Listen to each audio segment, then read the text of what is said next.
Welcome to the New York Times Popcast, your house in Nebraska of weekly cultural review.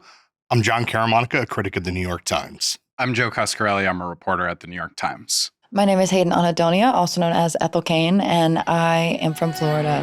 It's just not my year, but I'm all good. I'll tell you what, and say it like it means, like it fits for once, and I'll cold war with the kids at the front. I feel outnumbered here. It's true. A lot of Florida energy. There's is a over lot right of now. Florida. I feel like I have to inch back a little bit. I forgot you're from Florida. Oh, yeah. I wonder if there's Floridian wisdom that you think I, as just a humble New Yorker, am not accessing. I think everything, right? Yeah. Like you don't. I don't think. even know if it's like a wisdom as much as it's like a crassness. Yeah, but I think it explains a lot about the world and the country in particular. Yeah, Florida's just like do whatever you want the musical Yeah. every day, Mm-hmm. Yes. which is kind of a problem when you leave Florida and you're like, oh God, there's rules.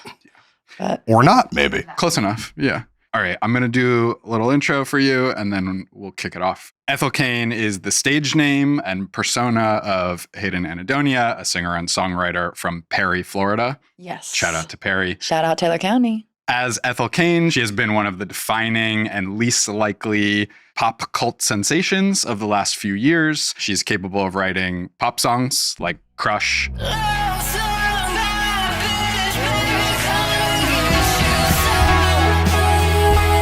soul. also has a very experimental side. We will get to that. Preacher's Daughter, Ethel Cain's debut album, had both. It was an extremely intricate and beautifully arranged concept album, the first in a trilogy, an enormous amount of narrative backstory, which helped endear Ethel Cain to, I would say, a very obsessive fan base, both online and in concert. You did all of this from remote rural America. Then you blew up, as we expected you might. You followed up Preacher's Daughter with an ambient drone album called Perverts, a very big swerve to make after a breakout sensation.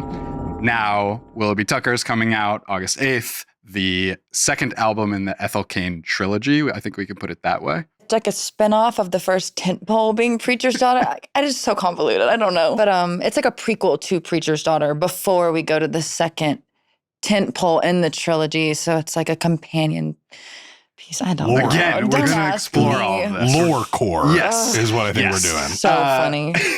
Ethel Cain's new single, F Me Eyes, big banger. But no one ever wants to take her home. The album features songs 6 minutes, 8 minutes, 10 minutes, 15 minutes long. This is not your average pop star. Hayden, thanks for being here with us today. Thank you for having me. I thought we could start by talking about the difference between Hayden and Ethel Cain and sort of how you think about that character now, a few years on into this process. I mean, it's so funny, just like to preface, when I started making this project, it was kind of a way to talk about the things that I've been through, my experiences in life, the experiences of people that I love, the stories, the experiences, everything that I've witnessed and had happened to me. I want to talk about it in a way that I can be open and, honest about it and talk about the nasty, the brutal, the ugly, the everything without doing it in a way where everyone in my life is going to call me and be like, why are you talking about this? You can't do that. And so creating a fictional narrative where I could dance around the line of this happened to me, this didn't happen to me, this is real, oh, this is fictional. It was kind of a way for me to shirk off responsibility and, all names and places have been fictionalized to protect the viewer or whatever, Right. Sure. So it was kind of that, so that I could be open and honest and candid without getting in trouble, because I'm still very close with, many of the people that have known me since I was a baby. I honestly think of her less as a persona and more of just a character. Like I used to joke and say that she is to me as what Bella Swan is to Stephanie Meyer. I'm like, that's which I've never read Twilight, so I don't actually know if that's accurate. I don't know. But like a vehicle for your But stories, yeah, it was a vehicle for basically. the story. And it was a way for me to put it out into the world without getting multiple phone calls. I had no following. I had no nothing. It was me in my apartment, and I was like, I want to make a movie, but I can't, so I'm going to tell this movie story through an album sonically, because I can do that in my bedroom at least.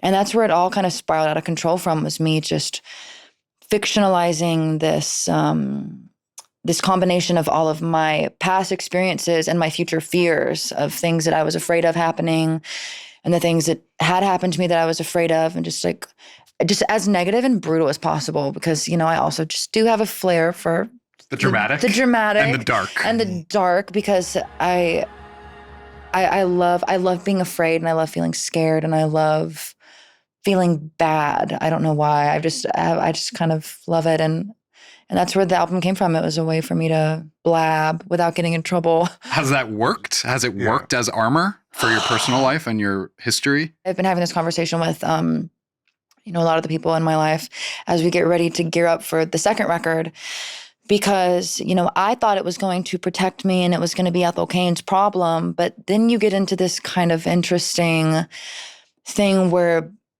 you start to get eclipsed by your own character, where now I've seen, just the other day I read something, it was a write-up of my very first EP I put out, Carpetbed, talking about how it was teeing up the story. And I thought, oh no, like Carpetbed, that was me. That was just me talking about my personal experiences as, me as a human being with no, relation to any story. And I thought, oh God, now it's all going to Ethel Cain, where now everything that happens, every song I write, every demo, every lyric, everything, it's part of her story. And so I keep kind of jumping across this line and doing this funny dance with Ethel Cain where, I'm figuring out, where is she? Where am I? Who is she in relation to me? Do people know her better than they know me? Is it a good thing? Is it a bad thing? It's kind of hard when you create this tulpa almost to put out into the world, to go before you as a protective measure. But then I don't know. And you never really can predict what's going to happen when you put something like that out into the world. And also, I think a lot of people who come in as themselves, even if they don't create a character with a name, they create a persona, they create something out in front of them to do the thing that the character work that you're talking about is doing for you. I mean, can we ever really know each other at all? Like in any way? I mean, even you Especially and your best celebrities. Yeah, so it's kind artists. You kind of have to understand that if I'm going to go for this, like you are accepting to let your life, all of your everything be played out in front of other people, no matter how much or how little of yourself you decide to share, you are saying hello. Like you can watch this, what I'm doing, no matter what your intentions are. It's like when you put yourself on that stage, You lose people are control a watching, you little lose bit. control, and Yeah. you have to be okay with that, and you have to accept whatever comes with it. And, you can kind of feel whatever you want to feel, but it's like at the same time, it's like, this is what we're doing now. And so even though there was no way for me to predict the way that, this project would go or the way that it would affect me or my relationship to the thing that I love, which is creating, it's a gamble. It's a risk. It's high risk, high reward. And that's kind of the craziness of it. I think having that lore, that backstory, the whole plot in your head, the presentation, the dresses, the religious imagery, the sort of fuzzy VHS tape. I think you described the Ethel Cain character to me initially as a mix between a final girl from a horror movie and Billy Graham, like the Southern preacher, which I thought was quite evocative. Is that in your piece? I think it is. And that was a huge magnet for people, right? I think people wanted to decode you. It reminded me of the early Weekend stuff, where people are like, who is this anonymous but fully formed character? There's this mystery. Do you think that was a selling point early on? Like, did that give you a bigger audience than you might not have had if you just said, here, I'm Hayden, I'm just a regular person from Florida, and here's my music? Like, do you think that it worked as a marketing tactic? I absolutely think that it did, because it was funny. I always had kind of two minds about me. When I first started, I was, thought to myself, I only do this because I love it. I do this because I'm passionate about the project. I love creating. I love world building and weaving a web and telling a story. And I was like, even if nobody else loves the story, I love this story. I'm just going to do this. I have nothing else going on. I'm going to do this. But at the same time, I thought, well, I'm not really good at anything else. So if I'm going to go for this, I might as well try to make it at least profitable enough to live off of, so that I could like make my art and then just kind of have it be a self whatever machine, self-sustainable, endeavor. But I described it a lot to people as my love of Lord of the Rings growing up. I always thought it's so nice when you have a world with things that it's not just you're interacting with it on surface level. You know, you get a character in a chapter and then you think, well, where did you come from? And also The Legend of Zelda, this, you know, media that I consumed as a kid. I love when there's something that leads to something else, that leads to something else. I love when something's a breadcrumb. And so I thought, well, I want something like the richness and the complexity of a fantasy series, but through the lens of a Southern Gothic, female-fronted kitchen table drama. It makes sense that aspect carried the project, because when people bite into something, they want more. They want to rip it apart and see how far down it goes, because people are curious. They want to decode it. They want to decode it. And I mean, for better or worse, like that is, I think, one of the selling points. Sometimes I feel like people love the story more than they even love the music, which is also very cool, you know, whatever aspect of. Yeah, you can connect with it on multiple levels. And that's a classic sort of internet phenomenon of the moment, whether it's music related or YouTube wormholes or conspiracy theories or anything. QAnon, all that stuff. Yeah. I wonder though. Ethel Cain is so QAnon. I'm just kidding. That's bonus. That's the Patreon footage. I wonder, you talk about creating the character in part as a buffer to protect other people. But at the same time, it does afford you a measure of protection. And I wonder if now that we are 5 years into the character, 4 to 5 years into the character, are you now consciously holding things away from the Ethel character? Like the character has its own life and you're writing towards that lore, but there are personal experiences that Hayden went through that, for whatever reason, whether they're personal emotional reasons or just narrative reasons, don't make sense in the Ethel universe. The Preacher's Daughter was speaking on my experiences in the church and as a child and dealing with an environment that you kind of are subjected to and can't escape from and all of those fears. Willoughby Tucker is more of my insecurities and frustrations and fears and inadequacies and all of that in love. And so it's just as personal, just on a different tip. But all of this, since the debut, has to do with Ethel Cain, the granddaughter's character. So we are now, after this record's over, officially closing that chapter. I built Ethel Cain, the granddaughter's character, based off of now 27 years of life. I have to go back out now and live and get more experience. It has nothing to do with my career, nothing to do with what I do, just me as a person in my personal life. If I'm going to write another record, and that's kind of why I've spaced this project out and said, you know, this will take me my whole life to finish. I don't know when Preacher's Wife is going to come. It could be 5 years, 10 years. It could be however long. I could never get to it. I will do it when it needs to be done. I only wrote Preacher's Daughter because I needed to. So when I need to make Preacher's Wife, it will be there. I could draw it out for you, but it's but I'm sure. I think I have an hour-long tape somewhere of you explaining to me the universe. Oh, I held him hostage on an abandoned bridge, and I made him talk about the whole story. First of all, you can't make Joe. Joe voluntarily. It was a good day. I had fun. I bet.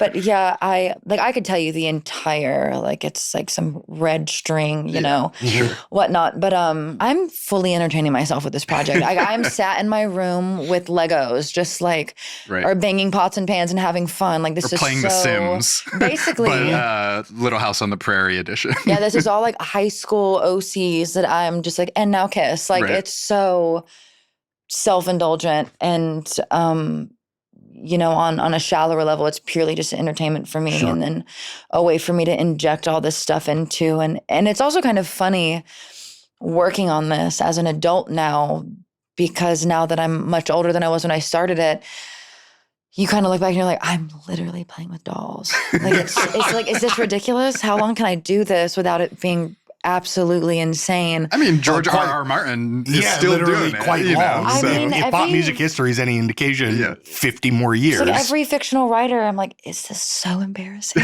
Because I've seen some people that, you know, I've seen some comments that have said, I'm only here for the music. I don't care about this tortured high school romance story. And I'm like, I don't know. I kind of like it.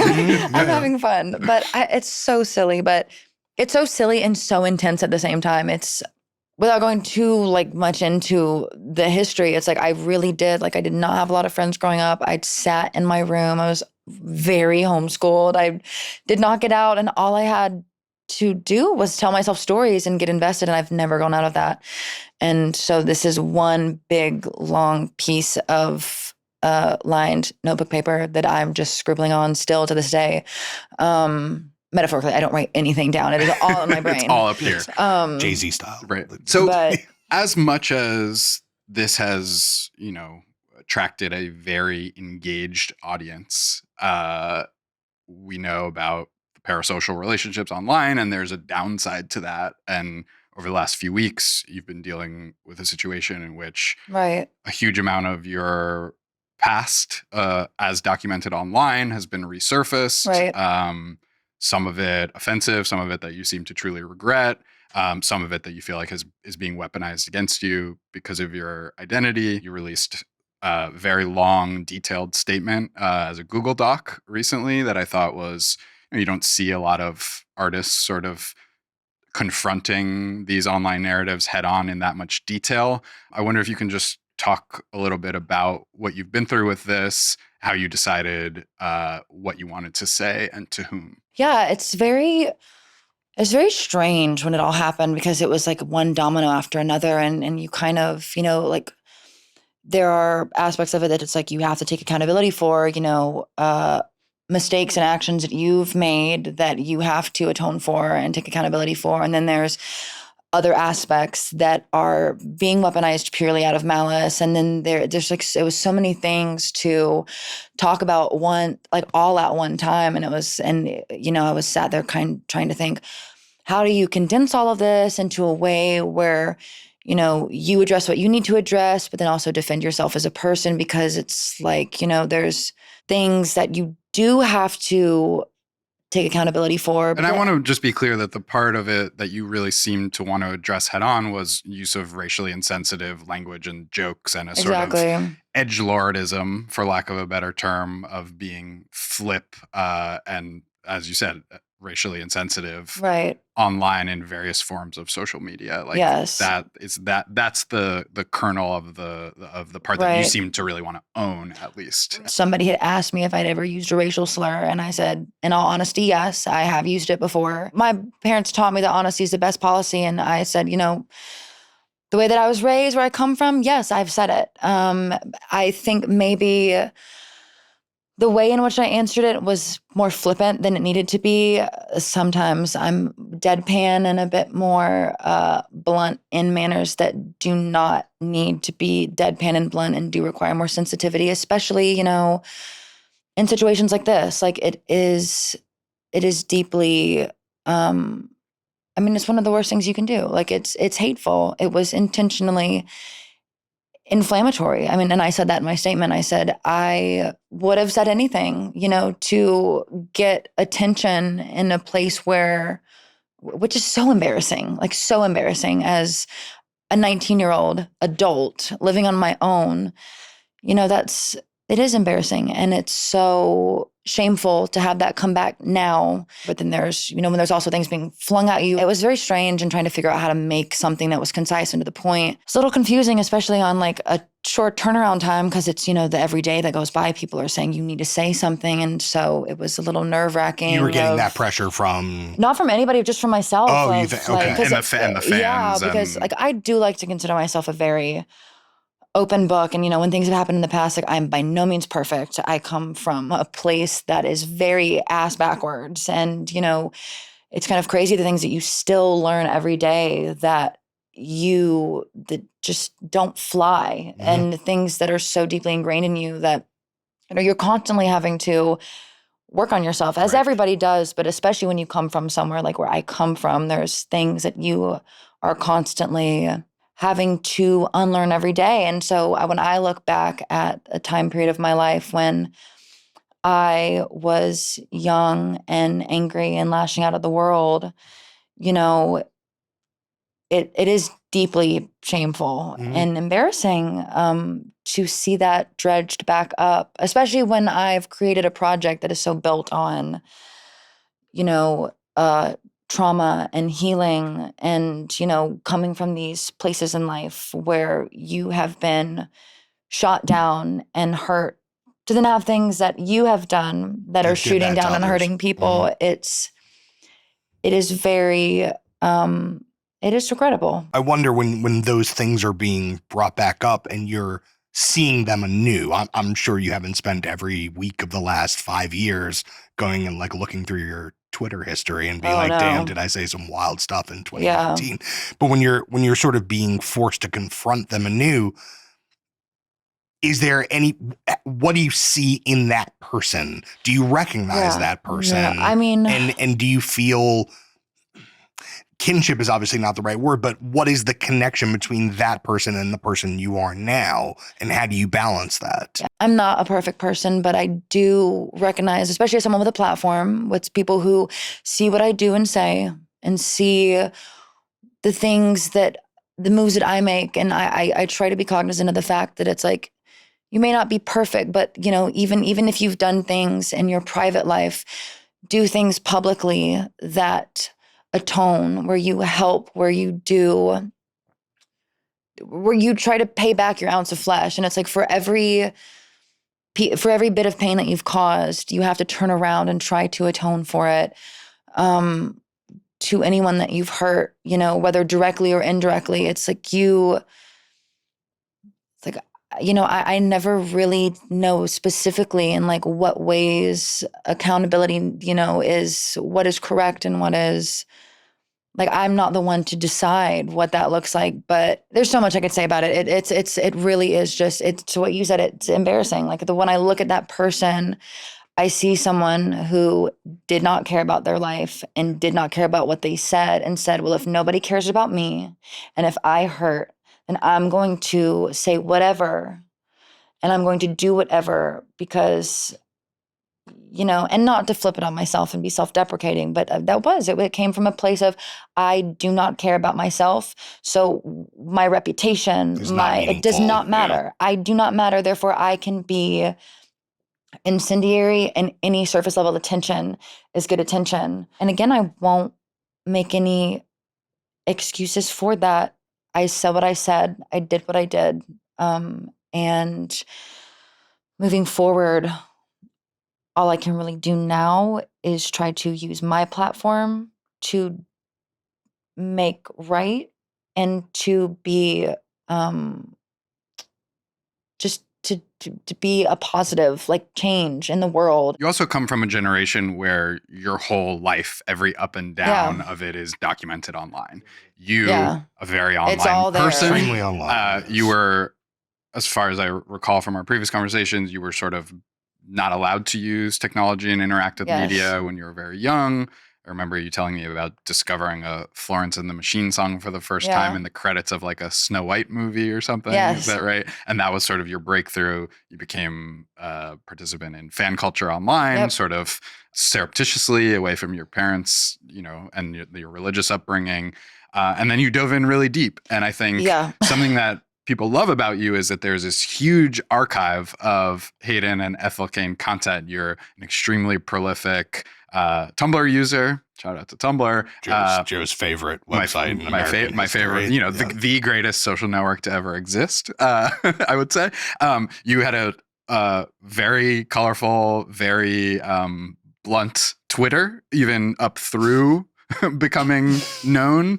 You had a huge YouTube archive, a lot of which you've since, especially in the midst of all of this, like taken down. Like, you know, I want to talk about the flip side of your statement recently, which was standing up and saying, I'm also being attacked. I'm a trans artist. It's a crazy time in the fight for equal rights for trans people. Do you regret, or do you now feel differently about having put so much of yourself out there now that you can see how it can be flipped or turned or weaponized? And are you withdrawing basically because of that? The short answer is yes. I have had to what you said, when I discovered and started sneaking onto the internet at all costs at about 15, I took it and ran with it. You know, it was kind of the escape from the life that I'd been living. And anyone who would take me, I was like, I'm here. I'll do what I have to do to be here. And that culture on the internet at the time was so bad and so crazy because it was a bunch of like feral teens who were like just not so bonkers. And then I became literally, I mean, that's yourself included, myself included. I remember being on Stan Twitter before Stan Twitter was called that. I remember whenever people were first starting to refer to it because of, I guess, the Eminem song or whatever. Like I remember witnessing the birth of Stan Twitter and being on the front lines of being the worst person you know. Fighting for, who were you standing? Yeah, who were you standing? Well, so I was not as bad, I will say that. I was, because being part of the Florence and the Machine fandom. Right. That's a pretty gentle one. Yeah, relatively speaking. It's just like, we love her music, you know. I still love her music to this day. Love her. Shout out to all our friends in various toxic stands. Yes, but it was... Who let us know how they feel about us. Oh, yeah, and it's still going strong to this day. It's honestly become like an entire subculture that is frightening and evil. Has a lot of echoes in sports and politics and it's all everywhere. Across culture. It's everywhere. The world is Stan Twitter right now. It has fully become that. But I remember being on there and just, you know, it was kind of a way to, at the time, you know, when I had no followers, no friends, nobody was looking at me. So I was able to just like take all this weird negativity that I'd built up in retaliation that I could never spew out at the people in my life who maybe actually deserved it. I was able to just be like, blah, at everything on the internet. And now, as a 27-year-old who knows a lot better and is a lot smarter and, you know, both knows better than to say those things and also knows better than to put all of my business on the internet, looks back like, oh my God, when my mom was telling me that the internet is forever, she was right. It is. It's so embarrassing. Like, wow. Like, shout out, Mom. I can genuinely, like, it's like the film Assassination Nation. Can you imagine if any of this got out? It's like, imagine having your entire life and all your nastiest moments splayed out for everybody to see. It's like, who wouldn't crumble in that moment? Again, not to like play woe is me, but to the other half of the statement, it's like, you know, with my identity in this political time in America, you know, it is, people are not going to like you. People are naturally going to see a trans woman who is, you know, becoming, and this is specifically, again, speaking on the second half of the statement, not to conflate it with the first half of the statement, but the second half of the statement was also, I don't even want to say it out loud, but being accused of the things I was being accused of that glorifying were so incest and bestiality, like some very extreme child abuse, being a proponent. Yes, all of those very, very vicious things, which are also, you know, it's the same thing as with the queer community has often been attacked as sexual deviants and, you know, perverts and whatnot. It is a huge thing. So getting that, I also really did feel like it would be completely remiss to not be like, you cannot, you know, do this without me acknowledging that this is, because it's not just about me in that regard. It's like queer people are to this day attacked with all kinds of slanderous materials because, you know, I think one of the biggest ways that people are turned against the queer community is protect the children, protect this, protect that. It is, you go for those low blows to be like, oh, well, you're abusing a child. You must be the scum of the earth. It's an easy way to turn the conversation. And, you know, the things that were used as evidence to, you know, or whatever they were calling it, it's so blatantly just attacking based off of an identity, which is so frustrating to see. I've witnessed it happen to people before me. I will not be the last person it happens to. And so I did feel like, as much as I didn't want to be like, oh, well, I'm this, I'm that. It's like, I wanted to point out, this is the world that we live in. This happens to queer people often. Any queer person who is at least somewhat favorable or could be someone that the world looks at and goes, oh, hey, maybe we were wrong. It's like, we can't have that. You need to be taken down because it doesn't fit a narrative about the community. And so I think that it happens often. And I wanted to point that out. Do you believe it to have been a targeted attack in that way? Knowing what I know about the people who did propagate it, I do believe that very specific segment of everything that was happening, those specific allegations were being weaponized by a certain group to attack me for my identity. It, I'm not going to sit here and like lay out every single detail for you, but it was, that very specific thing, I knew I'd seen it before in places that didn't garner as much attention. And whenever these other certain things happened and got, a kind of a big gust of air in that fire, they said, well, let's put this on top of it. And so then it all became conflated. And that's why I said it's a very layered, weird situation that happened. And that's why the statement was so... I tried to be as concise as possible because I know a lot of people on the internet also don't like to read.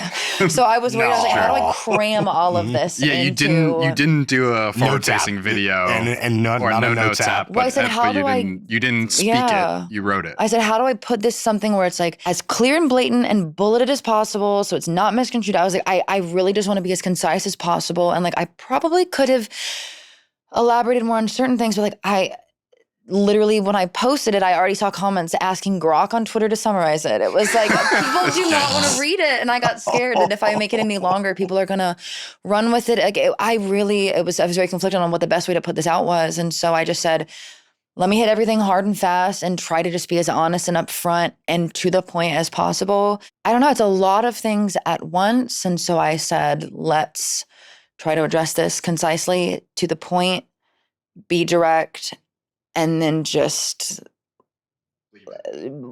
chill for a second because, getting too emotional, you're just going to make a mess of it further. And I don't know.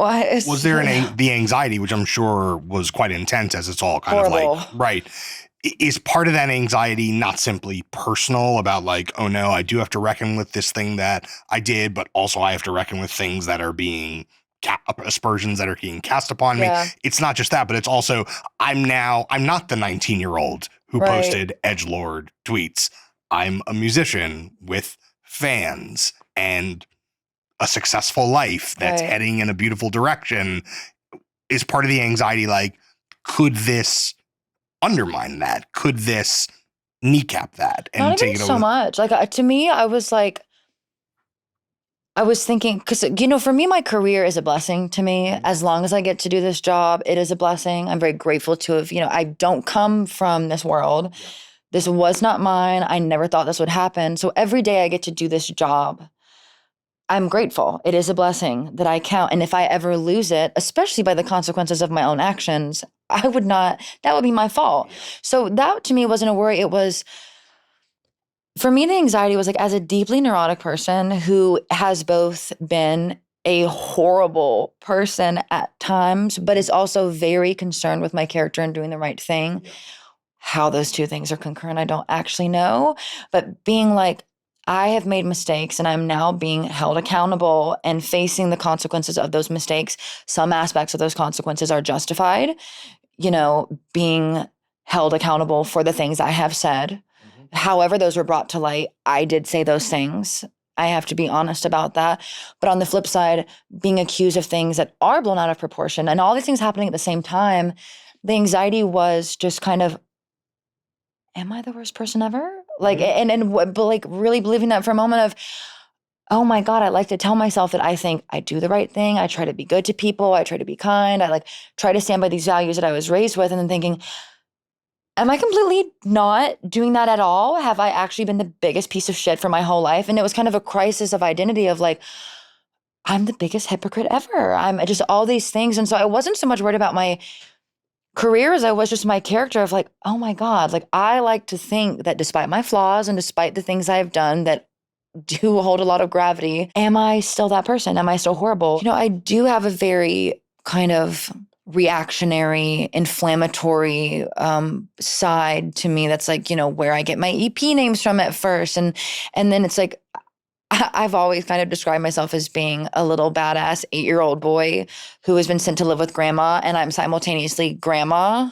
So I'm like, part of me is like, I feel like this very reactionary child who acts before I think, who acts out. But then I also like to think of myself as, when the fire has subsided, I think this is the right thing to do. This is what needs to be done. This is how you can make right, be apologetic, atone, be accountable, don't let the sun go down on your anger, like all these values of lashing out and then realizing, here's what we need to do to clean up this mess. And I try to be like an all-encompassing whatnot of like, if I'm going to be like that, I also have to be like this. Yeah, right. And sometimes I get scared of like, who's in the driver's seat? I don't know. And so that is like a crisis of identity that I do have. And especially when things like this happen and all of my mistakes are splayed out for everybody to see and everybody has an opinion of it, which everybody gets an opinion. That is my job. Sure.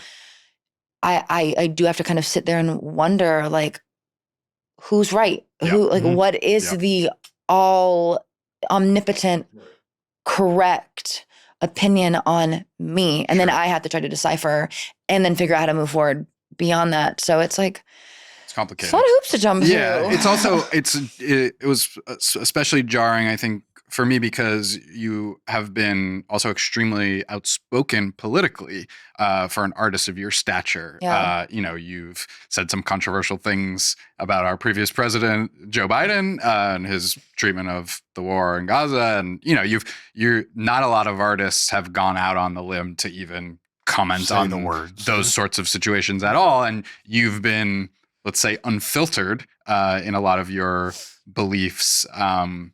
In a way that I think you feel is the right thing to do, to be morally upright and to be outspoken. Like, do you think this experience will mute your activist impulses? No. And that's not just, kind of a selfish plot to kind of make myself feel better for the things that I've done in my past. But I also, like, at the end of the day, it's like, despite wherever it comes from, the reactionary child, the offensive nature, the whatever I've done in, my life, despite that, grandma does come along at the end of the day and says, you have to be a good person. Like, you really do have to stand up for what's right at the end of the day. So it's like, all that aside, it's like, whoever I am as a person, it's like, that is still baseline the right thing to do. It's like, if you are going to have a platform and you are going to be,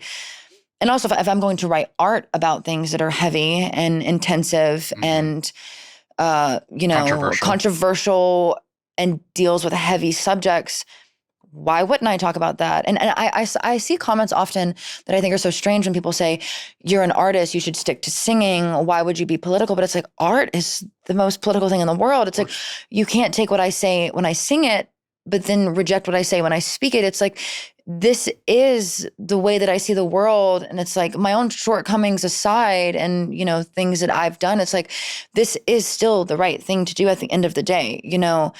You always have to speak out for people who are affected by the maniacal behavior of the powers that be. Human lives are the most important thing in this world. All we have is each other. And I've always talked about community and like, love your neighbor as yourself was a huge value that I was raised with in the church. It's like, if you get to the point where you can start dictating and deciding for yourself that one human life is worth less than another, what are we doing? Like, we've completely lost everything. And then I think some people have decided that for themselves, and that's how we wind up in the political climate that we're in today, both in our country and around the world. It's like people prioritize themselves and their own wants over the lives of other people. And I think that is so the most heinous thing that someone can do to someone else.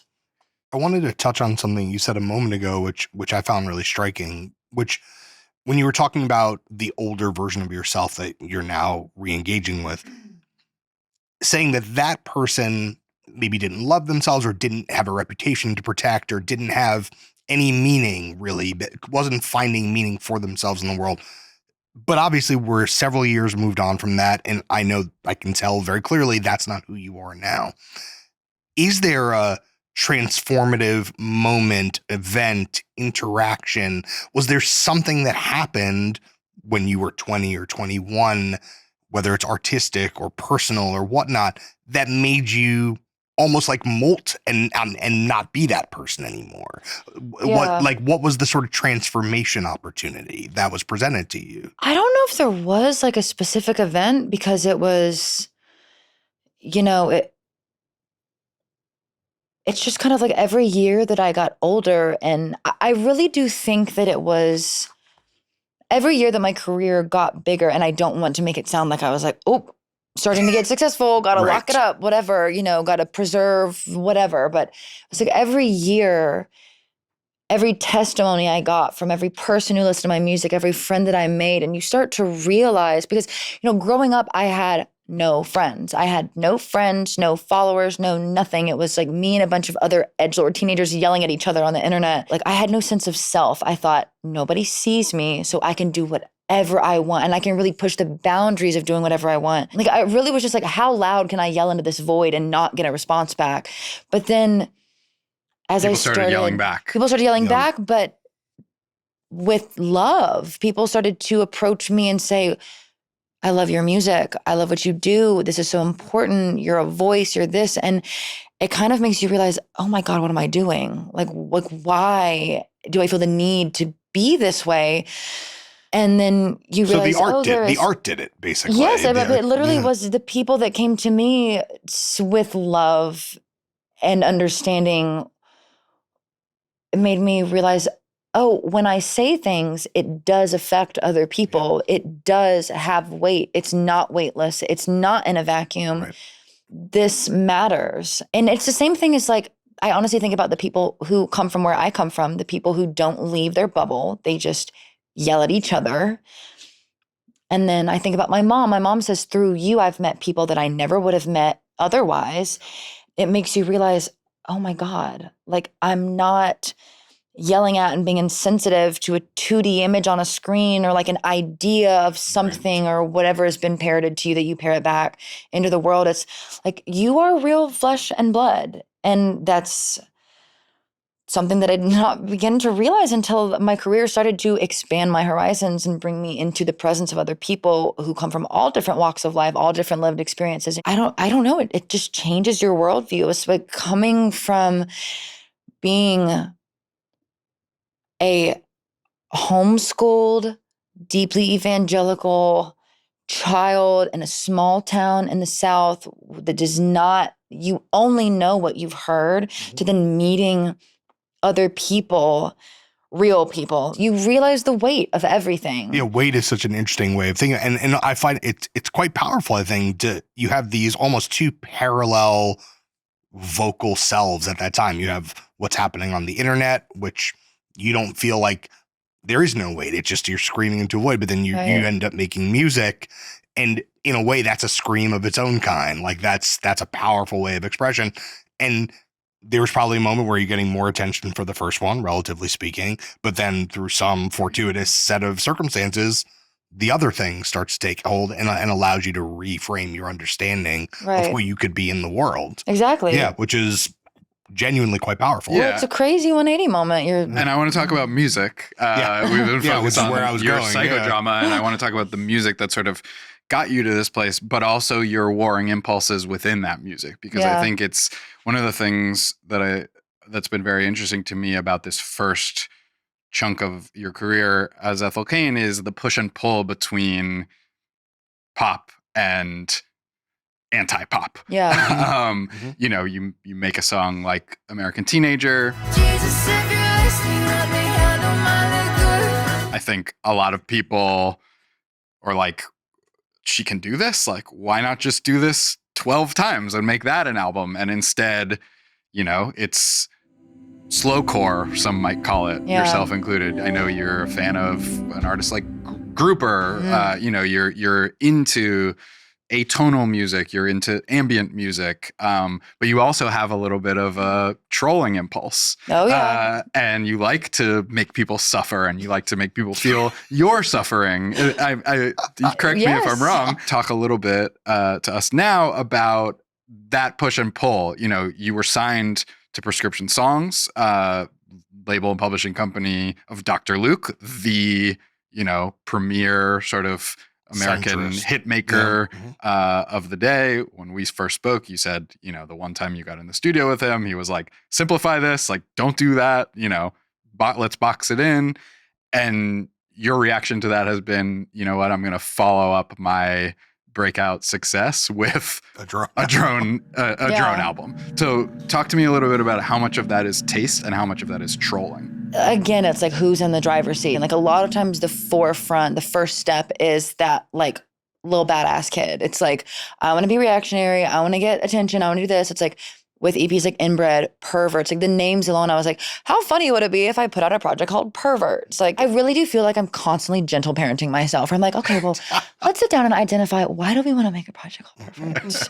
Why do we want to do that? And so a lot of that came from the deep shame of, you know, sexuality and my place in the world. And, you know, again, with this, the allegations made against me recently, it's like these things projected onto me solely because of my identity as a trans woman. And so it started off as kind of a, how funny would it be to call an album Perverse? People would really be like, what the actual hell, Ethel Cain, what are you doing?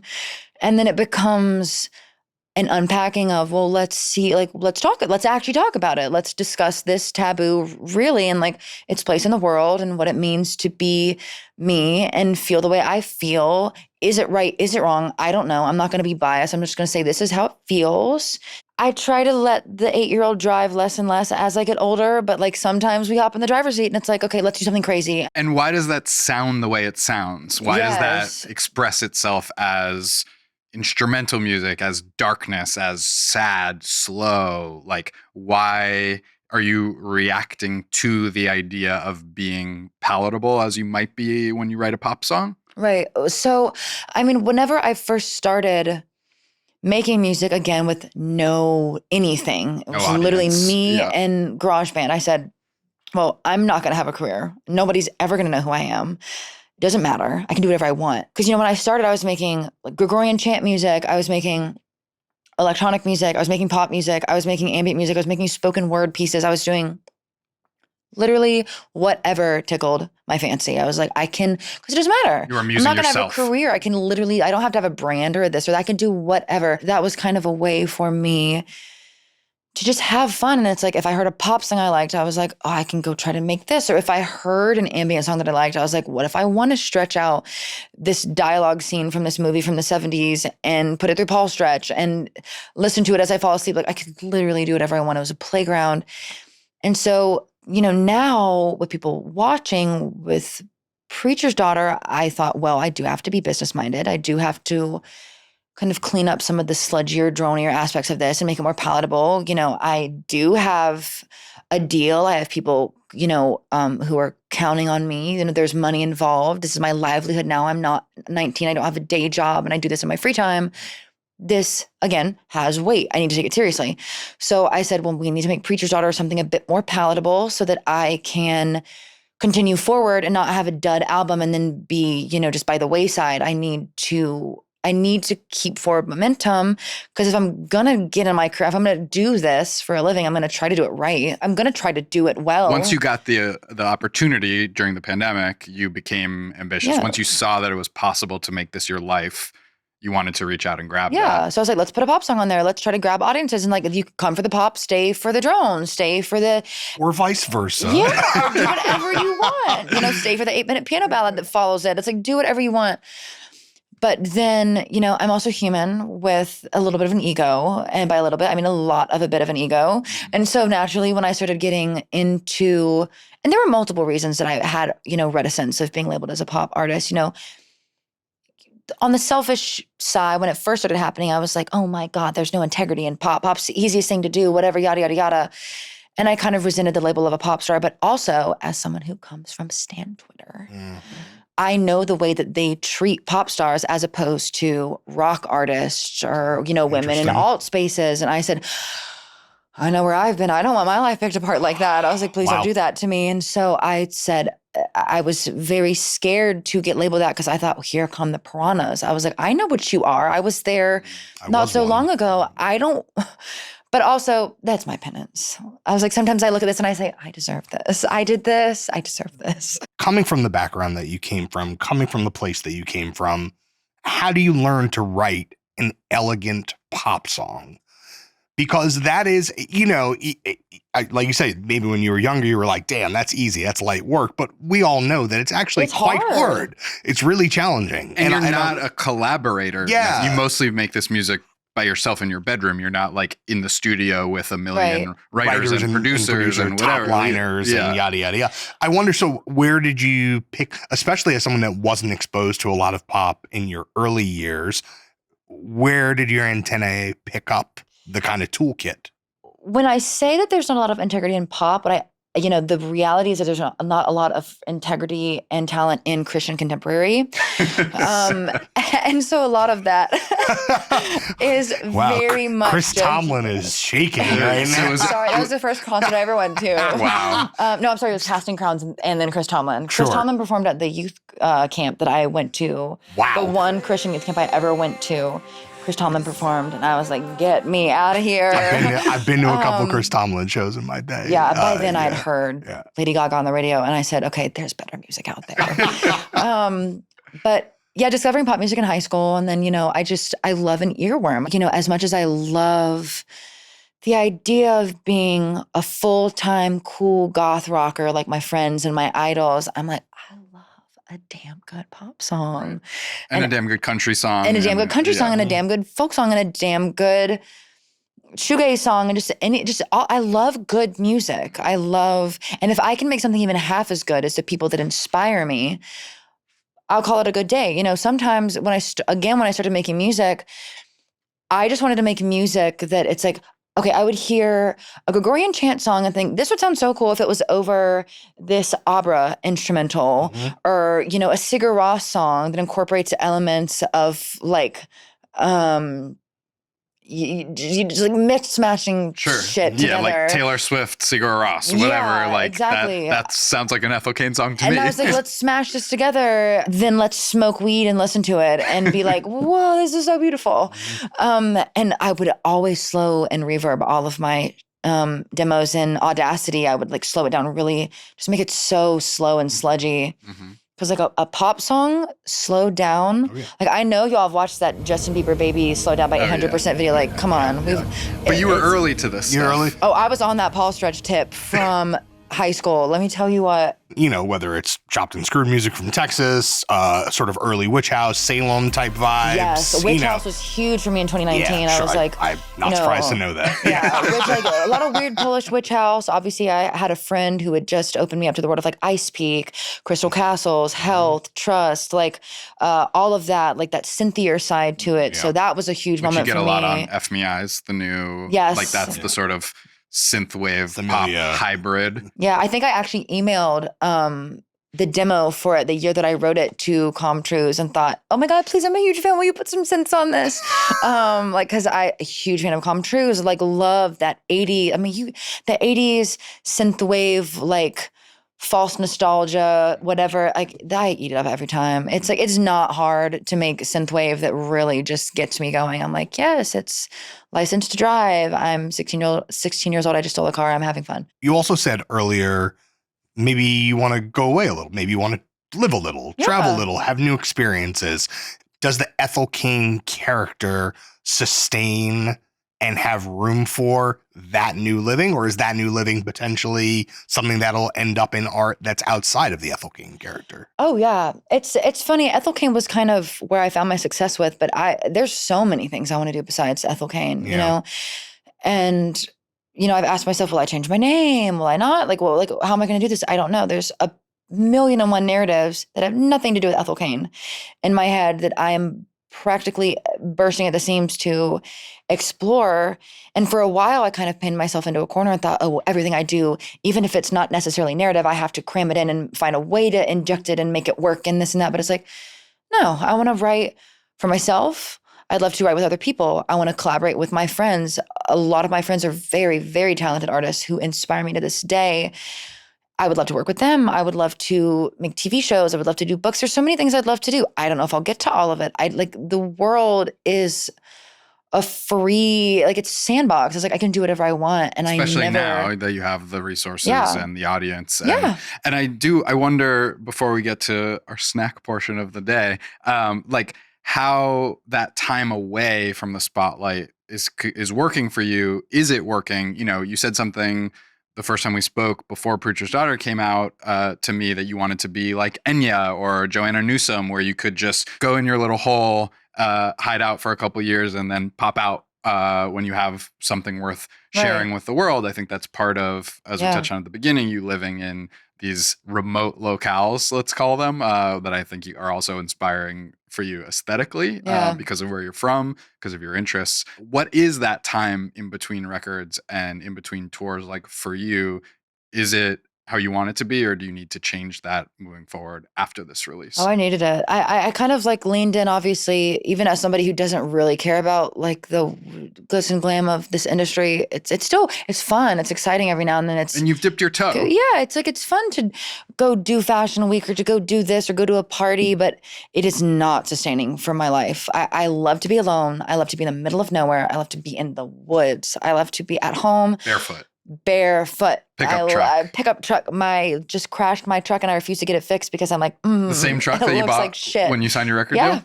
I just love, I'm like, put me there. What kind of truck, if we can ask? I drive a Chevy Silverado. Great. Work truck, rubber flooring. Filthy.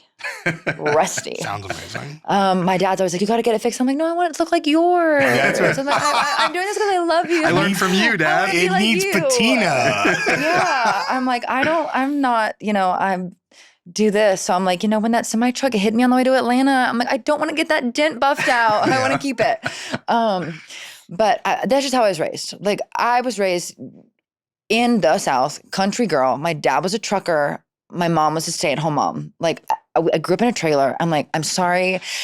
Whatever people think, like, that was my life. That's what I want. And there's no pull, Silver Lake or Brooklyn. No, or, it's nothing. not like you've continued to not be tempted by that lifestyle. I would not have been showing my ass on the internet like that if I would have had people in my life talking about, you can't do that. Nobody was telling me not to do that.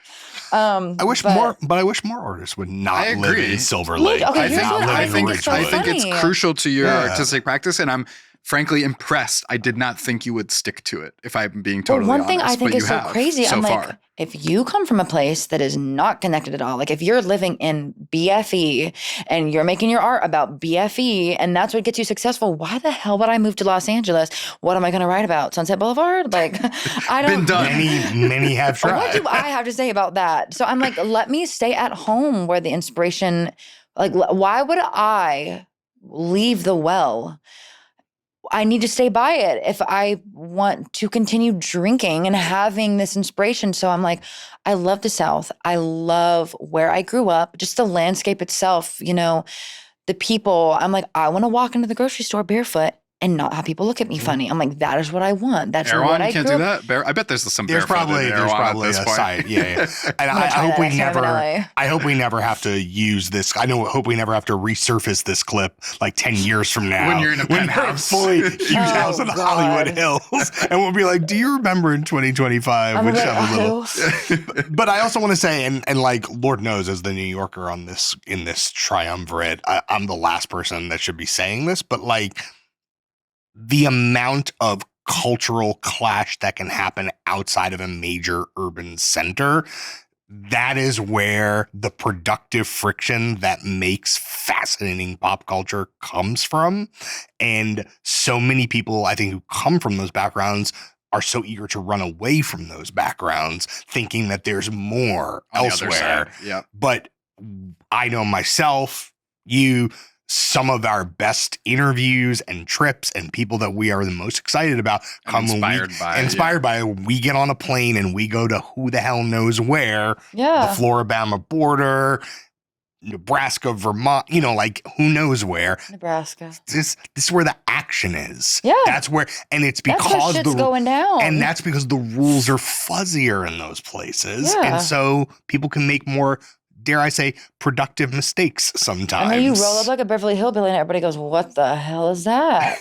It's also, I think the culture clash that John's referring to, like you both fit in, but also you stand out in those places. Yeah. And I think that tension But is I want more of important that. too. I'm like, people, like, I honestly thought when I entered this industry that more people were going to have a similar story of like, oh yeah, I come from whatever. And then I came here, but it's like, no, they just went to private school. Yeah, they just have their famous parents worked in the parents are industry. famous. yeah. And I was like, okay, y'all, so y'all don't, yeah. No. Okay. No. But what about the business impulses that then become more present here? Because it seems like after the success of Preacher's Daughter, you toured it a lot. I'm sure you sold a lot of vinyl. You know, your Spotify numbers are like quite high for somebody that makes the kind of music that you do. And then it seems like maybe you tried to scare off some of the casuals with Perverts a little bit.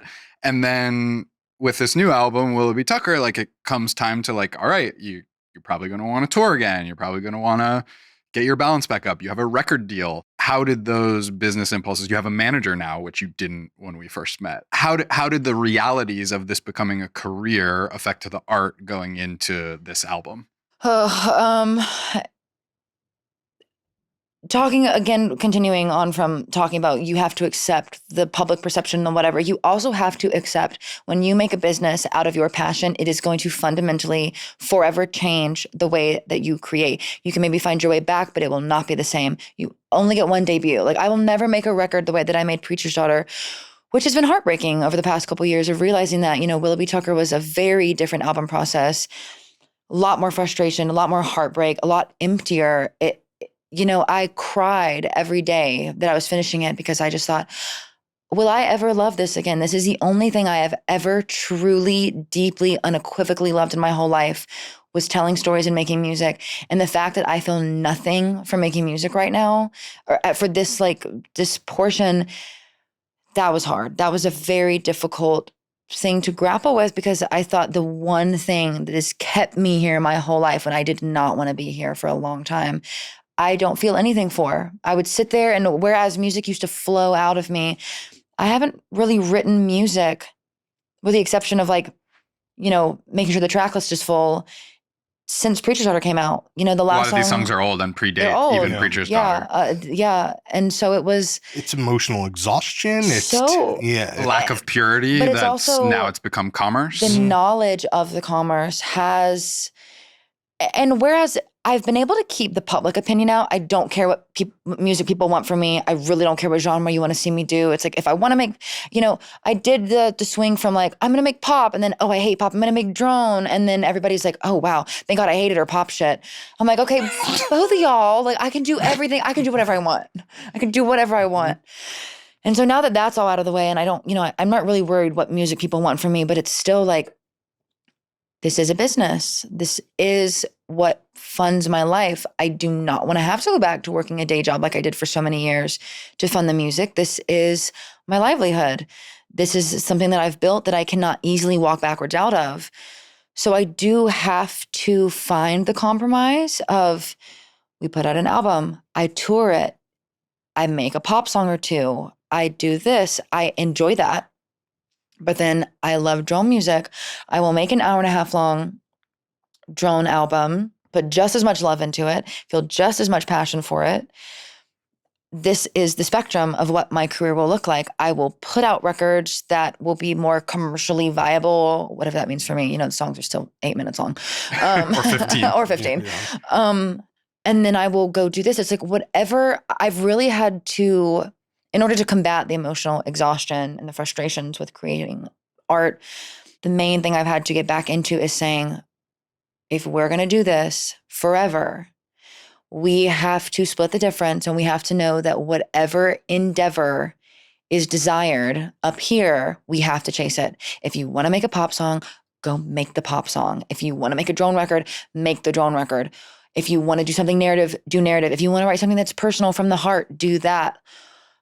I'm having to force myself to remember and get back into the mindset of the reason this project succeeded with all of the song links and the genre bending and the whatever is because it was authentic and because you chased every rabbit down every trail that you wanted. The only way that you could really fail personally is if you stop indulging and start only thinking about business. You have to do both at the same time. And as much as nobody wants to talk about, art is business, art is business. Art is business. Like this is, business. Unless I wanted to do it and never put a single thing out and hoard all of it in my house.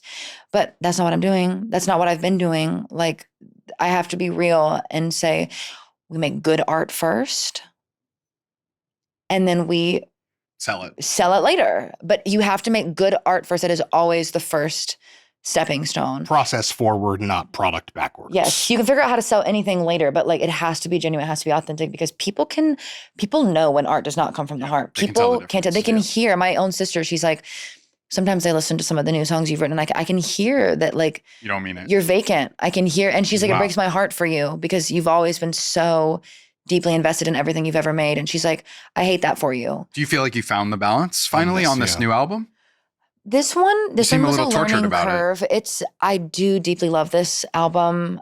I will always love everything I put out. If I don't love it truly, I won't put it out. It was hard. It was heartbreaking. It was hard to spend many years working on these songs thinking, I feel nothing. No new melodies are coming. No, I don't care to write the song. But I still gave it the patience and gave it the time. Because, I was supposed to finish this record 2 years ago. We were working on like finishing and finalizing this record in March of 2023. You played me Dust Bowl in 2022. Yeah, I had half the record, and when I dusted this record off after Perverts was done, and I think January, when I dusted it off to say, all right, let's fix this and like, let's do it. Most of it was done. There were a couple songs I went to add, hated, scrapped, a couple songs I did wind up adding last minute as per usual. And, that it was tougher, but I still said, this is what it is. I have to love this record for what it is. I'm still very excited to go on tour and sing these songs. I'm at a place now, again, where I can listen to the record. I usually cannot listen to the record for a while after the masters are delivered, but I'm back to where I can listen to it and I can appreciate it. And I still listen to it and I still kind of hear some of those moments of like, that was tough. I'm not sold on that one. I wish I would have had more heart or more time to do that. But it's like, it is what it is. I could work on that record till the day that I die. Nothing is ever done. It's just, where am I capping it at? When am I choosing to cut it off? And, Willoughby Tucker, I will always love you. And so where are you at with your record deal and the future of your career? Are you still signed to Prescription? I will be independent as of this record's release. Congratulations. Thank you very much. I'm looking forward to being the, fully in control of my everything moving forward. I've always been very independent. Of course, I do everything myself, and I've always been very adamant. I'm very neurotic. It's very hard for me to have other cooks in the kitchen. So that's why I've always done everything myself. And I'm excited to move forward in a way where it's like, whatever I want to do, if I wanted to drop, a record every day for a week and just do whatever. I think it's going to be exciting to go back to a period of my career, that I have not been in since pre-2020, where it's really just like me calling up Marley and saying, hey, I want to do this tomorrow. And she's like, all right, let's do this. She's like, deep sigh. Yeah, deep sigh. I put that woman through hell. But, I'm excited to just, Thelma and Louise it with her like we've been doing, and really just kind of keep making art that we're proud of. And, I want to leave behind a long legacy of art that was genuine and heartfelt, that not for anybody else, but I can look back on and say, I really gave it my all, and I have a lot of good memories attached and a lot of bad memories attached too, but like I lived my life through those projects, and that to me is what success will look like. And I'm just excited to succeed in that manner. Let's eat a snack. Yeah. Can we please? Yeah. Give me candy. Every episode of Popcast, we close eating a rare and in many cases insane snack. Mm-hmm. You went over to our pantry, which is a table filled, which is robust right now, and you chose the gummy banana peelers.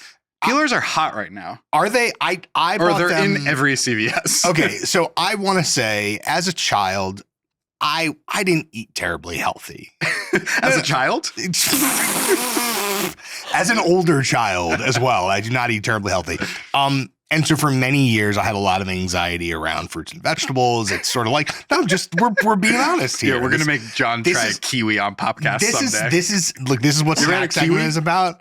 Recently, this is what Snack Segment is about. And so bananas were the first fruit that I felt totally like at peace with eating. I feel that. And that flavor profile has become very comforting to me over the years. Bananas famously gummy banana, famously true to banana flavoring. Really? No, I'm kidding. Oh, okay. No, because artificial banana, It's you its like own banana thing. Laffy Taffy? Yes, and also Thank Jelly you. Bellies, banana Jelly Bellies. Wow, rare Jelly Belly. The gummy They're bear or really gummy. What? Jelly Belly jelly beans. Yeah, Jelly the bean jelly beans. texture. No. Gritty. I do want to say It's like a though, horrible watermelon. the richness of the flavor of the Jelly Belly banana The flavors. gross ones, like the vomit ones. Oh yeah, Oh, like I don't like the- leaning away no, from it's the like the microphone. Harry unbearable. Potter. Yeah. So I saw these and I said, banana candy, my safe space. So what I understand Yeah. about peelers with a Z Oh. is that you can actually peel it. Like it's a banana did not know. with a You eat the whole part with or a coating. just... I think you can eat the whole thing, but I think you can take it Also- apart. All right. So take as many as you'd like, try, and then we rank it out of 10. All right. It's like an evil baby bell cheese. Yes. Oh, they're squishier than I thought. Okay. All right. Let's see. Shall we? All right. The peel Oh. is not clean, I will say. Wow. Wow, Banana the scent smell That is smells so intense. good. Oh my God. Oh my god! Wow, the chemicals. I don't, Whoever was working can on you actually chemicals on this peel? one, You they hit it did out of the park. Yeah. I don't know how. That's okay. Now I'm getting roast. It doesn't peel really well, No. right? No, I don't. No, I don't know about that. Yeah, the peeling is not. They're overselling the peeling. Okay, I want that back. Oh my God. Huh. Gut. So I'm trying to peel it, but my hands are getting really sticky. I'm gonna say it's at a level of moistness that I'm really struggling with. No, it's not. I'm not struggling. You're That's not good. I like that. Do you Okay. want to know something weird about bananas? always. Okay, so I've heard, this could be complete hearsay. I don't know. Someone told me one time that the reason that artificially flavored bananas don't taste like the bananas that we know is because it's actually based off the flavor profile of a now extinct Oh, yeah. strain of banana. I think that's That true. have like a blight and like chili or something. Ridiculous. I'm into that. Yeah, let me go, let me go. Good lore, even if it's Wait, apocryphal. I've never got you. I kind of peeled it, but it's just like a mess of gelatin in my fingers now. right.